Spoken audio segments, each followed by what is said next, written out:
D.H.T. Table Talks, oh my word, I forgot what we were called. D.H.T. Table Talks Sister Edition. I almost said welcome back to Delivering Hope Tabernacle. like that's what. Anyway, now that we're off to a great start, I'm your host, Madison, and then of course we have Sister Samantha with us today. And we are just excited to be back. These episodes keep getting closer and closer. I'm so glad we did not decide to do the weekly episodes.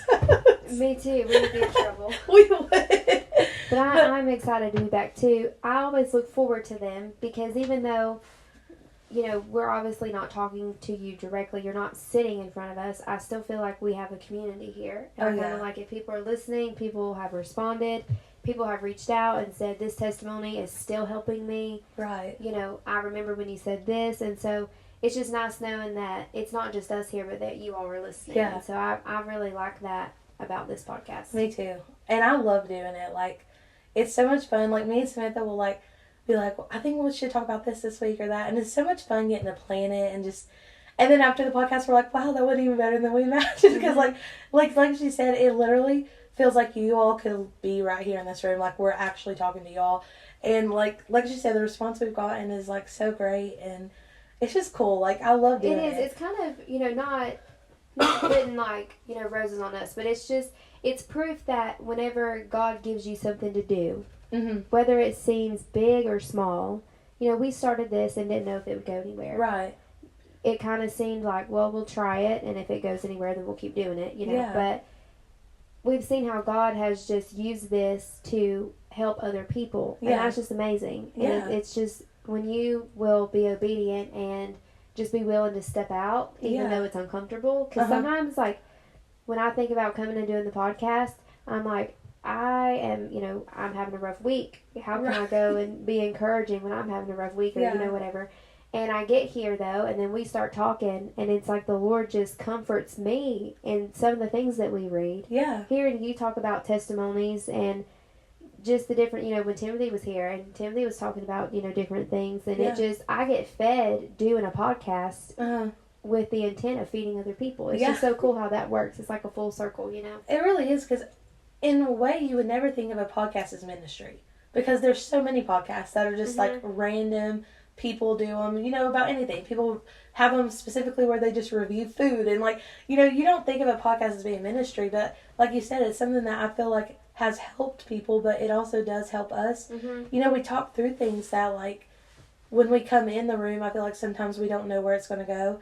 And then we end up talking through these things that I end up holding on to for weeks. And we'll feed the on Bible it. says faith comes by hearing and hearing by the word of God. Right. And so it's like we know these things. They're in our head. Yeah. But then we read it out loud, and it's like it just hits different. Yeah. It's like we're reading it out loud, and it's going right into our heart. Yeah. I don't know.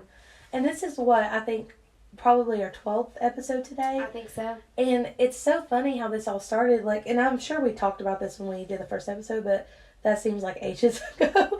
But it's so funny how me and Samantha have always just been the people that have gotten in these deep conversations out of nowhere. We'll be like, I really like the color orange, and next thing we know, we're like, wonder why God did this in the Bible. I don't know. We would always get in these conversations, and I remember us joking, probably a year or two ago, saying, we ought to have a podcast with all the stuff we talk about. Yeah. And, that was literally, probably at least a year ago, but I feel like it might have been longer than that. Yeah. And now here we are in 2024, and we're actually doing a podcast, and it's kind of the same thing. We'll just get started on something, and it'll go somewhere, and, like you said, I feel like it was just definitely something that God has had planned for us to do. We just didn't know that it would ever actually become a reality. I know, and we're thankful for you all that listen, because doing this podcast, it does help us, but it would be pointless for us to do it if you were not listening. Yeah.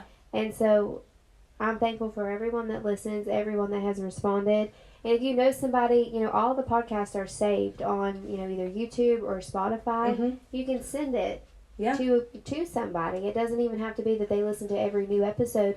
I've heard a couple of people tell me that they go back and they re-listen to different episodes that helped them with something in a particular area in their life. And so that's one thing that I like about this is it's saved. Yeah.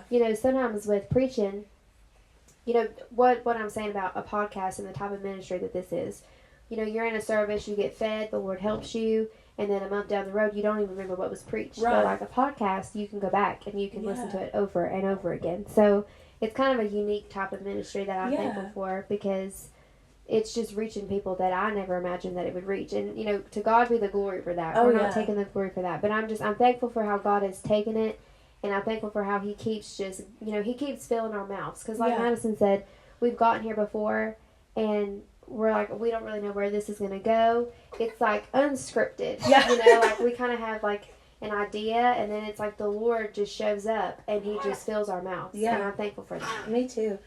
And I've had people reach out to me before that there was one girl who started, and she like caught like, I want to say maybe episode 5 or 6. And she was like, I really enjoyed it, and she told me that it was a blessing. And she was going back to listen to the first 4. That's because she really enjoyed it, so she wanted to like get caught up. So like you said, it's so cool that it's saved, because say this is the first one you're going to hear, you can go back and listen to all of them and really like it. And like Samantha said, the audience it reaches to, I love, because obviously we have at points, talked about, our personal denomination and our beliefs. But I love, we've been people have reached out to us, like, from so many different denominations and backgrounds. And I think that's awesome, because ultimately this is a community that we're trying to encourage one another. We're trying to tell you the truth. And, like, sometimes it does get to our personal truths, but also it's the Bible, which is the truth for everybody. Even if we might not see eye to eye on everything, this is a community that so many different women, and maybe some men, I know a couple men that listen, but so many women from so many different backgrounds and denominations listen to, and I love that, because ultimately we all do make up the body of Christ. Mm-hmm. And I just love that there are so many people that have found a common denominator between all of us, and there's just so many people that have reached out to us. It's been such random people, to honestly, and I think that's great. Mm-hmm. And also, while we're kind of on that topic, if you do hear one that you like really like and stuff, we do appreciate all the shares and comments and stuff. It does help people. It does help it to get out there to more people, and we definitely do appreciate that. We have several that do share every single time we post one, and we do appreciate that. So if you do like one, if you wanted to share it, that would help us get more listeners and hopefully bless more people. But we'll go ahead and get started with, I guess you could say, our topic for today. And so I was talking to Samantha earlier this morning, and then we talked about it a little more before the podcast. So there's this song by Ann Wilson called Sinner's Prayer. And there's a line in the song that I've heard, like I have that album, and I've been listening to it a lot lately. I'm one of those people, when I get a new album, I literally listen to it 24/7 for like weeks. Then it'll go up and I like won't listen to it for like probably a year, honestly.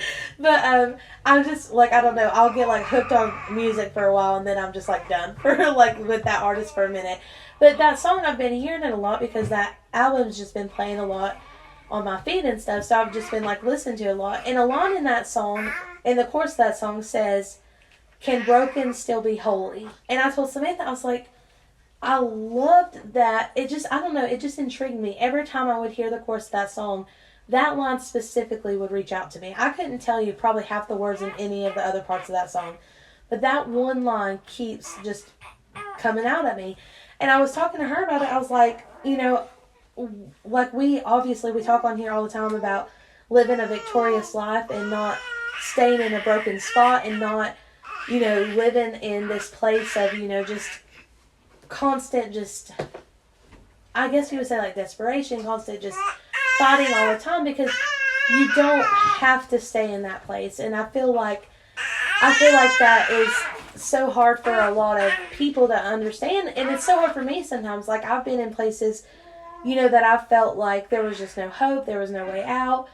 And so I guess the line of that song just made me think, can broken still be holy? And of course, like I said, we believe in living a victorious life. I don't believe in being broken all the time, because I don't believe that's what God has for us. I believe God has restoration for us. I believe God has a plan to fix all the problems in our lives. And I don't believe He ever expects us to always be broken. But I do feel like we're going to go through trials that, the enemy sends our way that are going to, maybe cause struggles in our lives and things like that. And I feel like so many times the enemy tells us that we're not worthy of anything that God has for us anymore. That, because we're struggling with this, that we're not holy, we're not godly. And I feel like whenever I heard that line in the song, I was like, wow, that's literally something that the enemy would put in our head and say, broken can't be holy. So there's no way you're still living for the Lord. There's no way that you have Jesus in your heart. And when I heard that, I was just like, wow, God has such a love for us that even when we're in the midst of a trial like that, He still finds us worthy because His blood is still applied to our lives. We are still striving. Even when you're struggling, as long as you're striving and trying to get out of that problem, God sees that. And whenever I heard that line in that song, I was just like, wow, if you really think about it, we can still be holy even when we're in a broken place. We don't have to stay there. We don't have to live in that place. But while we're in that place, we can find hope. We can find just joy and peace while we're in that place because we know that God can still redeem. That song, it says something about He redeems the broken things, and He does do that for us. And one example we talked about, and I'm not trying to take this from Samantha, like she can elaborate more on it, was, Job. He went through trials that wouldn't break a person. Like, ultimately, it would send a person into a broken state. But Job kept his integrity with God the entire time. Everything that was thrown his way, he kept his integrity the entire time. And I feel like that is the whole point, is when you're struggling with stuff, is not giving up. It's not finding this place where you're like, God just, he doesn't love me anymore because of this or that. You find this place where you're like, I am in this spot. I am broken right now, but I'm not going to stay here.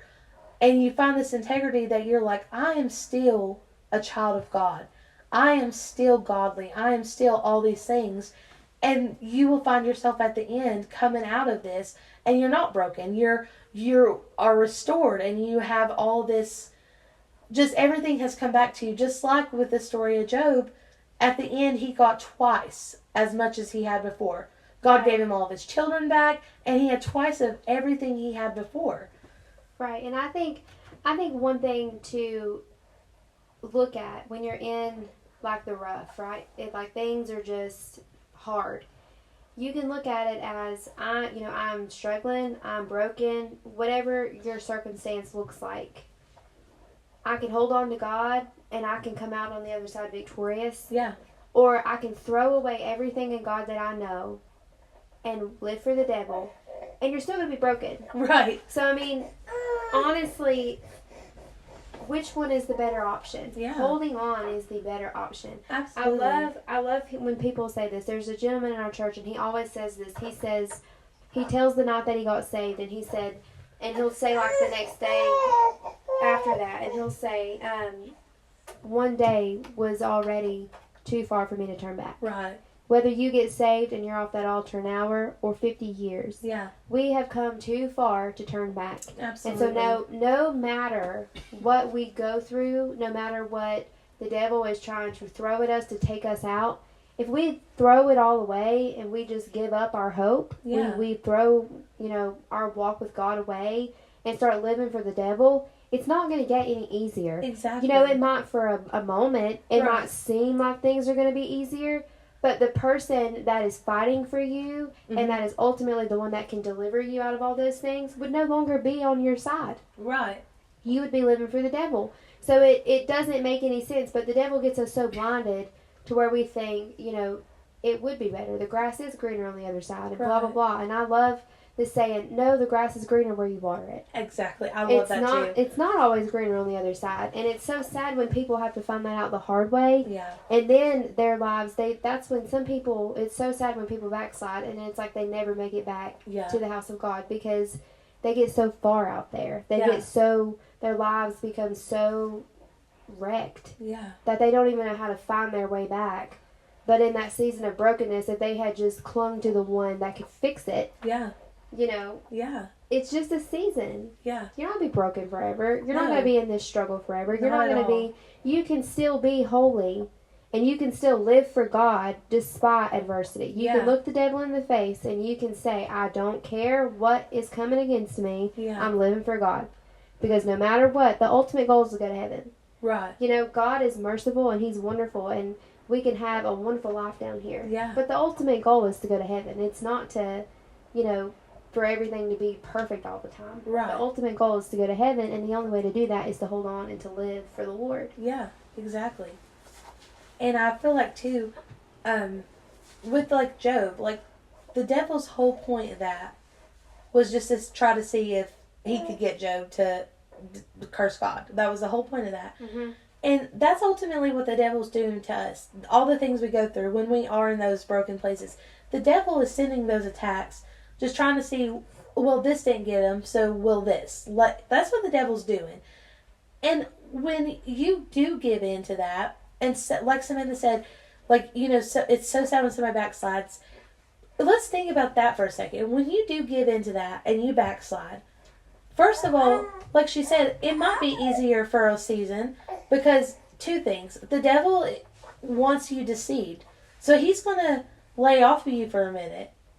He's going to let it seem like things are easier because he wants you to stay on his side. And then secondly, the Bible even says there's pleasure in sin for a season. You have a season of where things are going to seem better. Things are going to seem good. But what's on the backside of that is the destruction that the devil doesn't tell you about. It's the harm that comes to you mentally, to you physically. Like, people don't even think about what the drugs and things like that are affecting their bodies long term. Like, not just the fact that you could possibly overdose, all these different things. The devil's not showing anybody that.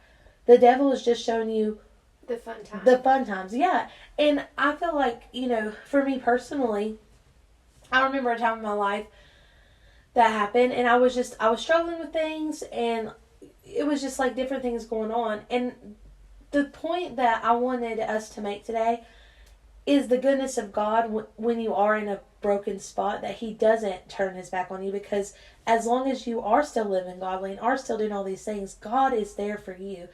And I remember this point that I had gotten to, like, I was just really struggling with different things. There was just so much going on. And, you know, me and Samantha talk a lot about, you know, her being married and me being single. The devil put this guy even in my life that he seemed like an answer to prayer, but it wasn't. But it seemed like everything that I wanted except for the fact that he wasn't a Christian. And, like, he came out of nowhere. I was not looking for him. He was just somebody I worked with. And all these things were going on in my life at that point. I was struggling so incredibly bad. And I think I've told Samantha this before. It was so bad that I felt like I couldn't even pray, because I knew God could help me out of it, but I was struggling so bad that I, like, couldn't even pray about it, because I was torn. Do I want God to fix it or do I not? And God was so faithful in that season of my life when I was just really struggling. God sent Brother Tony Farrell. He preached at our church that morning. And I remember, I think he even said, I don't know why I have this message, but this is what I need to preach this morning. And he preached on get up or give up. And I remember that was the morning that I was like, this is my sign. I have to make a decision. And I knew in that moment, this moment is when you're going to decide which choice you're going to make. You have to decide, get up or give up. Mm-hmm. And that's the biggest thing. When you're in a broken place, you have to decide. You can't live there, because you will ultimately end up backslidden and constantly having to come back to the Lord. And that morning, I went up to the altar, and I remember before I even said a word, I just started weeping, because it was so many emotions. It was one of those things where it was something I had needed to do for so long, and I knew it. I had needed to give that to the Lord, and I hadn't. So it was like this relief, but it was also just, I was like basking in His goodness, because He came to me in that state I was in and said, you can get up from this. And I remember just giving it all to the Lord, and I haven't struggled with those struggles since then. There have been, I can't say that I've done everything perfect since then, but that has not been a struggle since that morning that I left it on the altar. And I know for a fact, had I not gone to the altar that morning, I just feel it with everything in me that I would have given up. Like, maybe even the next day.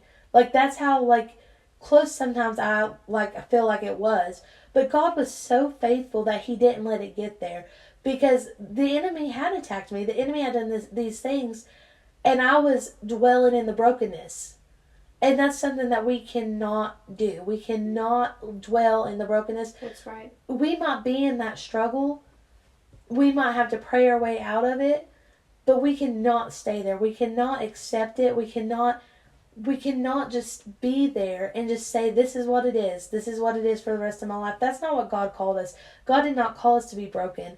God did not call us to live in a place of just constantly needing Him to rescue and rescue and rescue. He's faithful that He does, but we don't have to live in a place where we're constantly on rock bottom. Right, we can be victorious. Yeah. And He wants us to be. Absolutely. You know, I think the devil gets us so blinded, and so then we get down. Mm-hmm. And we can't be victorious because we just dwell on all the negative. And we've talked about this so many times about making sure you fill your mind with positive things, making sure that you abstain from anything that, if it alters your attitude. Mm-hmm. Maybe it's, I don't know what it is. Maybe it's social media. You're looking at all these people. You follow these people that have things that you have interest in, right? Right. Because, why wouldn't you follow them if you have interest in them, And so you're looking at all these things that catches your eye. Yeah. And the devil, the whole time, is using that and saying, you don't have what they have. Right. And you begin to covet. And you stay in that place too long, and then you're sinning. Right. And then you end up miserable because sin just makes you miserable, Absolutely. And so sometimes I feel like that get up, mm-hmm. what Madison was talking about, give up or get up. Mm-hmm. Was that what you said? Yeah. We have to make a decision. We have to put our big girl panties on, so to speak. Right. And say, I'm going on with Jesus. Yeah. I don't know what that looks like because I'm down right now. And I don't, I'm having a hard time seeing the good. Yeah. But you have to get it in your spirit. And you just have to say, I'm going on with Jesus no matter what. Yeah. I don't know what that looks like, but I know He's faithful and I know He's going to meet me there. Yeah. And He always will. We said that so many times on here too. I can remember the times that I was single. And I can remember it seemed like the devil would just send all the wrong people. Yeah. But at the right time. Right. And to me, I'm like, how does this keep happening? It's like God doesn't have no one for me. And every single time I could feel the Lord just nudge at me and say, this isn't right. This isn't the one. And I'd be like, yeah, but He's this, this, and this, and this. But then there'd be that one thing that He wasn't. Right. And the Lord would, speak to me and say, that's not right. Right. This isn't right. Yeah. And I would almost try to convince myself. And I would be so miserable.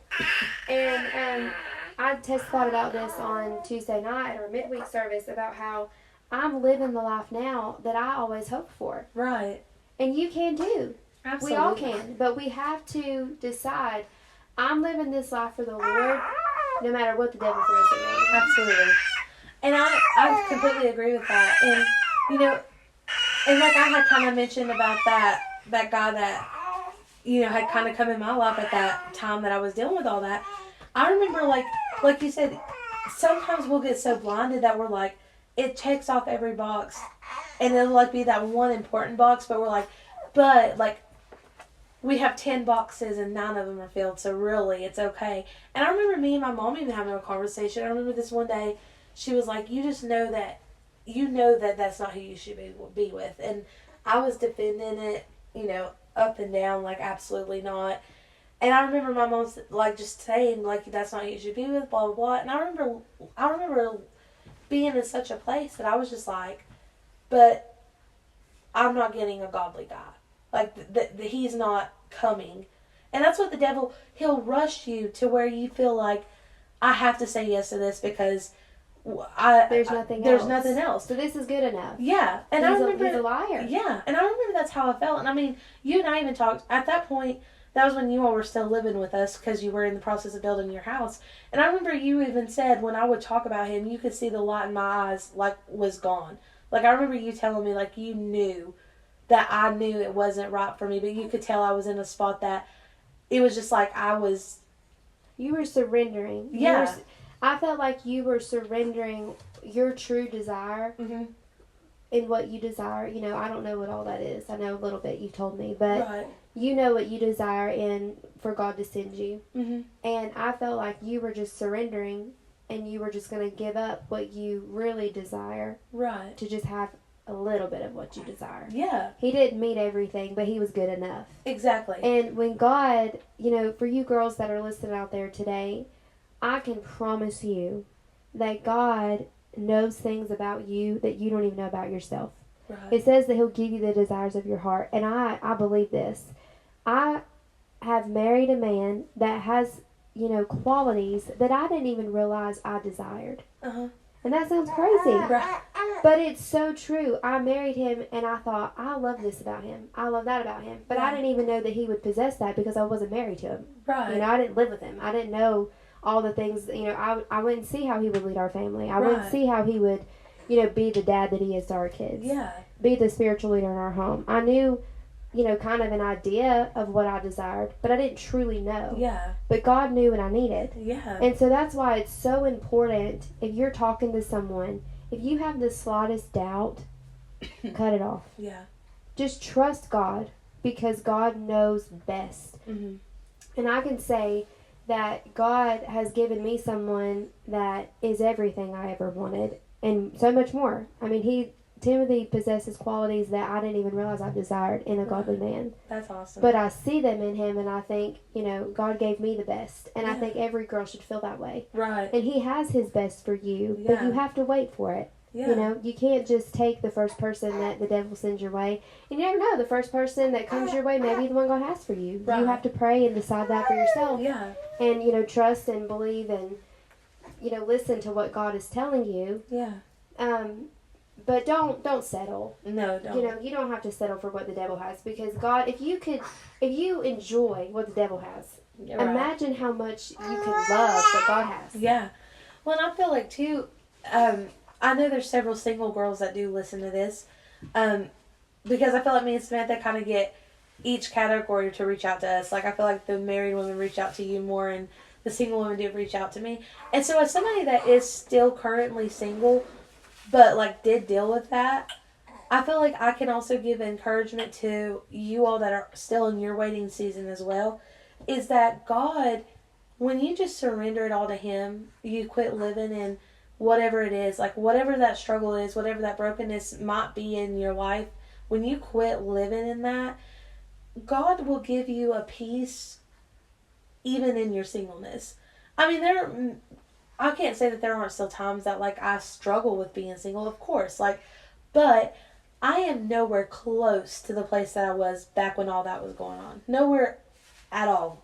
Like, I don't struggle with that anymore. And so if that's something that you are struggling with, and maybe you're like, wow, I'm in the same place that she used to be, I can give you encouragement saying that I can't promise you that, you know, 2 years later you won't still be single, because, I mean, that's the place that I'm at.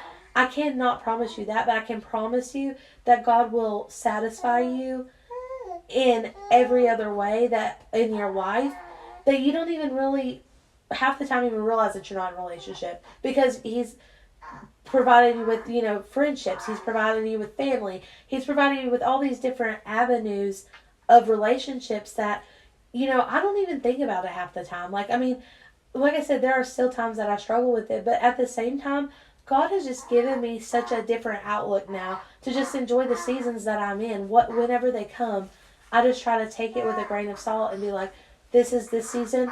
It won't last forever, just like the last season didn't. God is so faithful to just give us what we need as we need it. And I feel like, you know, that's what we've talked about a lot tonight, is just realizing that the struggles we go through are not permanent, and they're not meant to be. So don't let them be permanent in your life. Don't let them become strongholds. We're not supposed to have strongholds, especially things that the devil is putting in our way. Don't let those become the strongholds that hold you back from what God has for you. Don't let a broken place that you're in right now keep you from being the Christian that God has you to be. keep you from being victorious the way God has you to be. God has a plan for your life, but so does the devil. And we have to understand that. There are so many people that just talk about God's plan, and obviously his plan trumps everything. But the devil has a plan for your life too, and he's coming after you. He's trying to make you go after that plan. And I think that's the biggest thing is when we realize that we're going to have struggles, we're going to have attacks. That's the devil came to kill, steal, and destroy. We're going to be attacked. That's inevitable. I mean, it's in the scriptures. That's right. Inevitable. But we don't have to accept it. We don't have to live there. We may be there for a season, but we do not ever need to stay there. God didn't call us to be broken all the time. God called us to live victorious lives, and he has made us more than capable to be able to do that. But it's all in following his word. It's all in keeping our integrity. I know I said that about Job earlier, but that's the biggest thing is when you're in that place, keep your integrity, keep your faith, keep your hope, keep all your joy. Like, do everything you can to keep your integrity. And at the end, you're going to come out 2 times better. You're going to come out with everything that the enemy tried to take from you, plus more. You're going to come out of this broken place, and it's going to become beautiful. Your life is going to become exactly what God has planned, but you just have to stick with God. You have to understand that he doesn't call us to be bound all the time. He doesn't call us to be like that. God calls us to be overcomers. Exactly. That is, I agree with you 100%. And one thing that I was thinking about whenever you were talking about, in your waiting season, and one thing that I think, if you are single out there and you're listening today, is the fact that if it's the devil's plan to destroy you having a godly marriage, think of just think about that for a moment. If you are chasing after the wrong person, you're obviously not looking at the one God has for you. You might miss your opportunity. Right. If if you've got your eyes on that guy that checks off 9 out of 10 boxes, then the guy that checks off 10 out of 10 boxes is in service with you, but he sees that you're entertaining some other guy. Right. So then you miss your opportunity because you're not where you're supposed to be. You're not in God's will. You're not doing what you're supposed to be doing. And so it is so important. Sorry, guys. Aubrey has found her voice, and she's very vocal tonight. She's not, fussy. She's just excited. She's grinning and just, carrying on in the floor. She's our little cheerleader over here on the floor. But another thing I was trying to get at, too, is if it's the devil's plan to wreck what God has for you, he's going to make you feel like you're all by yourself. Yeah. I can tell you from experience, Timothy told me one time that the reason that I caught his eye was because I was having fun. And that caught his eye. Yeah. If I'm walking around moping because I'm single, and I'm walking around miserable, that's not going to attract the right guy. Right. It might attract another miserable guy, and he's we can be enemy partners. I mean, miserable partners, you know what I'm saying? But, if there's a guy, a godly guy is looking for a godly woman. Absolutely. And so you can still be holy in your season of waiting. You can still, be what God has you to be, even though you still feel like you're missing out. You're not missing out. Right. God is, waiting for that moment to allow you to cross paths. Absolutely. And if you want that opportunity, it's important that you stay in his word. Yeah. You stay faithful to church. You stay faithful to God. You stay faithful in all the areas that God has called you to. Yeah. Because if he's a godly man worth having, he wants a godly woman. Yeah. I read this quote one time, and it said, run as fast as you can towards God, and the person that can keep up is the person that you should be with. Yeah. Yeah. You shouldn't have to compromise your convictions. You shouldn't have to compromise your walk with God. My brother one time was dating this girl, and he had recently gotten saved. And she said, you don't have to go to church all the time. Because, she went to a very, I don't know the word, just a church that wasn't like ours. And she was not very faithful to her church. And he had gotten saved, and he was doing so good, and he was so faithful. And she said, you don't have to go to church all the time. And hearing those things little by little, he ended up backsliding and he got out of church. Wow. All because he was with a girl that checked off 9 out of 10 boxes. Right.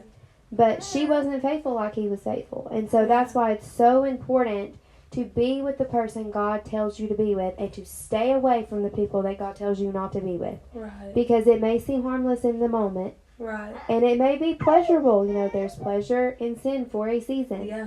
But now, that one brother that I have, he don't even go to church anymore. Wow. And I can remember when he was saved and he was going to church. And I remember her telling him, you don't have to go to church all the time. And that can happen to you if you're not careful. Yeah, for sure. But on the flip side of that, God can send you somebody that wants to go with you to all those church events. That beats you there. Yeah. That, you know, you're working maybe and maybe you can't go one night, but he's going to that youth meeting. He's going to that youth service because he wants to get what he can from God. And that's the person you should go after. Absolutely. Absolutely. Yeah, I completely agree with that. And I feel like that is just, that's the biggest thing, is just waiting for, like, what God has for you. Because, like you said, the devil makes you feel lonely, and I feel like he also makes you feel like, I feel like I found myself in that season feeling like there were no options left. Like, that was, you know, you're 25, 24, I don't even remember how old I was back then, but, like, I was younger than I am now, so I wasn't 25, that's for sure. But anyway, the enemy just wanted to make me feel like there were no options. Like, you just, like, this is it. Like, nobody else is coming around, blah, blah, blah.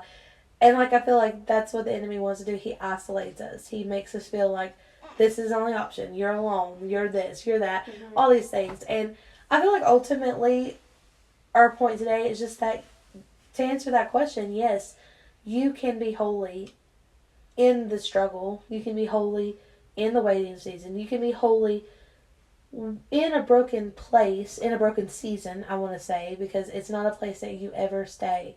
Right, you can be victorious. Yeah. And if you hold on, you can become victorious. Absolutely. So you have to hold on. Yeah. And we can keep our integrity, and at the end we can come out saying, we held on to the Lord through it all, and now we have more than we could have ever imagined. And I feel like a lot of times you'll come out of a battle and you'll be like, wow, I can't believe I fought that so hard with that, because now here I am with what God has answered my prayer with, and you're just like, wow, this is so much better. Like you said. You almost feel silly. Yeah. You're like, why did I even struggle with that? You know, because you were so blinded. Yeah. And that's the devil's job, is to just get us blinded. And so just hold on. If there's anything that we can encourage you today, hold on. Hold on to the Lord. And there's a song that Timothy's mom sings called I've Won. And a line in that song says, I've planted my feet in the Word of God. He fought the battle, I've won. Yeah. And you can win. You know, like I said, I'm living the life now that I once prayed for. Yeah. And that's so cliche to say. You hear people say that all the time. But I can remember praying for the life I have now and not even really knowing what it would look like. Yeah. I just knew God had something amazing for me. Yeah. And He has something amazing for you too. Whether it's a spouse, whether, you know, God is calling you into some type of ministry. Right. And you're like, I don't have the finances for this. I don't know how to even get off the ground with this idea. God can, you know, just hold on to the Lord. Yeah. Plant your feet in His Word. Absolutely. Hold on to Him. And God can take you wherever He needs you to be. He can take whatever it is that you're struggling with. He can take it all away in just a moment if we hold on to Him. Absolutely. So I hope something that we did say today was a blessing to you, and I hope that we can just encourage you, like she said, just to hold on through it all. God has a plan, and if we hold on to the end, we'll see that beautiful plan come to pass. And that is I think the hope that we all can hold on to, is whatever season we're in. Like she said, it might not always just be waiting on a spouse. Maybe you are waiting for, you know, maybe you're praying about a ministry that God would have you to do. Maybe you're praying about a job that you're waiting on. Who knows what it could be? Maybe you're praying about a loved one, and whatever it is, whatever that place it might be for you, you can always be triumphant and can always live a victorious life that God has planned for you, because He has all good things for us. The Bible says every good gift and every perfect gift comes from the Father above. So just remember that. Like, God has good things for you, and maybe right now you're struggling to see that good, but just know that He is coming. He has it for you. The enemy is the one blinding you, but He has a plan. And we will end here, and just I hope you all have a great week, and we will talk to you next time.